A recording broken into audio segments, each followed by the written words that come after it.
تازہ ترین ویڈیوز کے لیے چینل کو سبسکرائب کر کے بیل آئیکن اور آل نوٹیفیکیشن پر کلک کریں تاکہ آپ کو ملے ہر اپڈیٹ سب سے پہلے۔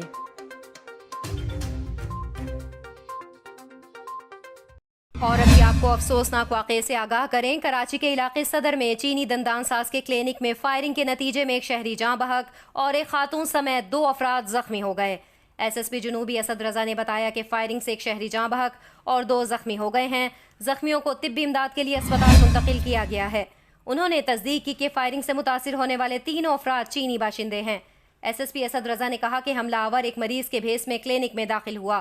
پولیس سرجن ڈاکٹر سمیہ سید نے فائرنگ کے واقعے کے حوالے سے کہا کہ صدر کے پرہجوم علاقے میں فائرنگ ہوئی اور زخمیوں کو تشویشناک حالت میں اسپتال منتقل کیا گیا ہے۔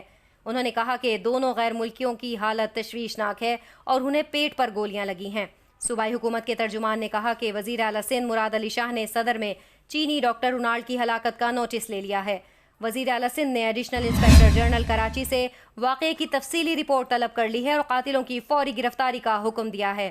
انہوں نے کہا کہ اس طرح کے واقعات کسی صورت قابل برداشت نہیں ہیں۔ یاد رہے کہ رواں برس 26 اپریل کو جامعہ کراچی میں کنفیوشس انسٹی ٹیوٹ کے باہر خودکش دھماکے کے نتیجے میں 3 چینی باشندوں سمیت 4 افراد جاں بحق اور دیگر 4 زخمی ہو گئے تھے۔